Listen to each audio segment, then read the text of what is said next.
अरे वाओ भाभी, कितनी सुंदर है ये। मैं पहन लेती हूँ। एक मिनट मैं निकाल दूँ भाभी। मेरे हाथ में ज्यादा अच्छी लग रही है। हाँ अच्छी लग रही है आपके हाथ में। गोल्ड की है क्या? हाँ गोल्ड की है, वो आपके भैया ने कल ही तो दिलाई मुझे। अच्छा, अब मेरे पे ना ज्यादा अच्छी लग रही है। भैया तो आपको दूसरी भी दिला देंगे। भैया ये मेरे पे अच्छी लग रही है ना, मैं रख लूं इसे? हाँ अच्छी लग रही है, तुम रख लो, मैं शताक्षी को और दिला दूंगा। अब तो भाभी भैया ने भी बोल दिया, मैं रख लेती हूँ। हाँ।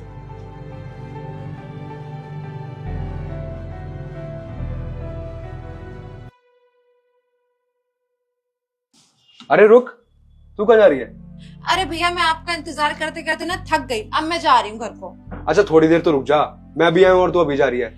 अरे भैया वो ना काफी देर से नीचे इंतजार कर रहे हैं, थोड़ी देर में नीचे नहीं पहुंची ना चिल्लाने लग जाएंगे, आपको तो पता ही है उनकी आदत का। मैं जा रही हूँ। अच्छा रुक, ये ड्रेस तो शताक्षी की है ना? हाँ भाभी से ली मैंने। हाँ इसने बोला मेरे ऊपर ज्यादा अच्छी लग रही है, मैंने कहा ठीक है तू पहन जा। बोल रही थी कुछ दिन के लिए दे दो, मैंने दे दिया। कुछ दिन? भाभी अब तो आप भूल जाओ इस ड्रेस को, ये तो मुझे पसंद आ गया, मैं ही लेके जा रही हूँ। पता नहीं कैसी बातें करते हो। वैसे अच्छी क्यों नहीं लगेगी, ब्रांडेड जो है। चलो भैया मैं जा रही हूँ ना, मुझे बहुत देर हो रही है। जा लेकिन ध्यान से जाइयो। हाँ ठीक है पहुंच के फोन करियो। हाँ। ये ना ऐसी ही है, उसको जो चीज पसंद आ जाए ना उसके लिए जिद करती है और लेके ही रहती है। कोई बात नहीं, बहन ही तो है तुम्हारी। चलो तुम फ्रेश हो जाओ, मैं खाना लगा देती हूँ। ठीक है।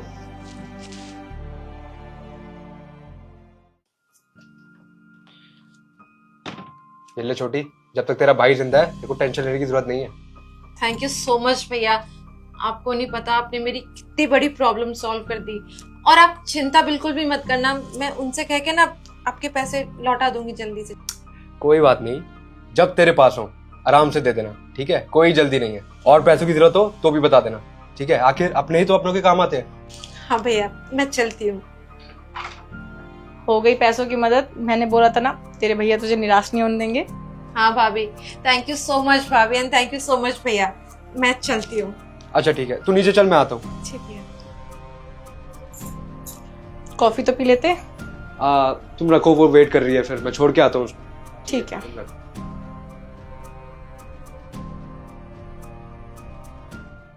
जो हुआ बिल्कुल अच्छा नहीं हुआ, पर कहते हैं ना वक्त का कुछ पता नहीं होता।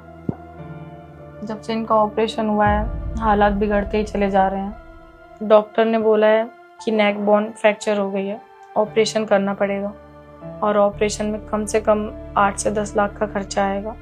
मुझे तो समझ नहीं आ रहा सब कुछ कैसे होगा। और जब से इनका एक्सीडेंट हुआ है ये कुछ भी नहीं कर पा रहे, सारा खर्चा ना सेविंग से ही करना पड़ रहा है। यहाँ तक कि एम्प्लॉयज़ की सैलरी भी अपनी सेविंग्स से दी है हम लोगों ने।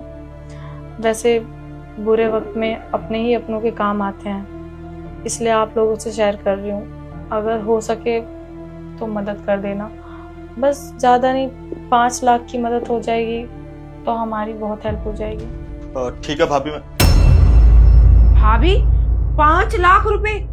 आपको पता भी है 5 लाख रुपए कितने होते हैं? खैर छोड़ो, आपसे तो क्या ही बात करके फायदा। भैया पहली बात, जब आपको ड्राइविंग करनी नहीं आती तो आपको क्या जरूरत थी ड्राइविंग करने की? कोई कैब बुक कर लेते या फिर घर पर ही बैठे रहते। और दूसरी बात, जब आपके पास इतना ज्यादा पैसा था तब तो जो जी में आया जैसा है खर्चा किए जा रहे हो। भाभी को महंगे महंगे पर्स दिला रहे हो, महंगी महंगी वॉच दिला रहे हो, महंगे महंगे कॉस्ट्यूम दिला रहे हो, जहां मन में आ रहा है भाभी खर्च करे जा रही है, जैसे कि पैसा पेड़ पे लटकाओ। भैया बुरा मत मानना, छोटा मुंह और बड़ी बात। अगर आप पैसे सेव करके रख लेते तो आज आपके काम आते ना। अब बुरा वक्त बोल के थोड़ी आता है। अब देखो भाभी, अब आपको कैसे दूसरों के आगे हाथ फैलाने पड़ रहे हैं। अगर आप सेव कर लेते तो काम आते ना। वैसे सारी की सारी गलती आपकी नहीं है, भैया की है। भैया ने आपको बहुत खुली छूट दे रखी है। मेरे पति तो मेरे साथ बिल्कुल ऐसा नहीं करते, एक एक पैसे का हिसाब देते हैं मुझे, और जितना पैसा मैं इन्हें देती हूँ ना सिर्फ उतना ही खर्च करते हैं। और वैसे भाभी आप भी बुरा मत मानना, वैसे आपको शर्म नहीं आई कि हमसे पैसे मांगते हुए? इन्होंने अभी अभी नया बिजनेस स्टार्ट किया है और जो हमारे पास सेविंग थे ना हमने सारी की सारी बिजनेस में लगा दी। देखो समझ में नहीं आ रहा कि आप किस मुंह से पैसे मांग रही हो हमसे, और हमारे पास होते तो भाभी आपको पता ही है ना आजकल महंगाई कितनी है। 2 लोगों का खर्चा पूरा नहीं होता तो आप लोगों का खर्चा कहाँ से हम पूरा करते? और इतने पैसे हम ऐसे कैसे किसी को दे दें? हम तुम्हारे लिए किसी हो गए अब। नहीं बहन, मैंने तुम्हें इसलिए नहीं बुलाया कि मुझे पैसे की जरूरत है। मुझे तुम्हें देखने का मन था, अब देख लिया ना तो अब अच्छा लग रहा है। अब तो देख लिया ना भैया, तो अब हम चलते हैं, है ना सोहेल? वैसे भी तुम्हारी इम्पोर्टेंट मीटिंग है ना, भूल जाते हैं भैया आजकल तो ये। चलते हैं भाभी। भैया नमस्ते। ध्यान रखना भैया का, कुछ भी जरूरत हो आधी रात में फोन कर देना, हाजिर हो जाएंगे। आखिर बहनों कब काम आएंगे, है ना? चले चलो नमस्ते। चलो। देखा था ताक्षी, जिस बहन के लिए मैंने इतना किया, इतना सब कुछ दिया, तुमने भी कितने सेक्रीफाइसेस करे, वो आज हमारे काम नहीं आ पाई। और उसने तो हमें पहले ही पराया कर दिया। सही कहा तो, पर तुम टेंशन मत लो, सब कुछ ठीक हो जाएगा। मेरे पास ज्वेलरी है ना शादी की, मैं वो बेच दूंगी, लेकिन तुम्हारा इलाज हो जाएगा, टेंशन मत लो।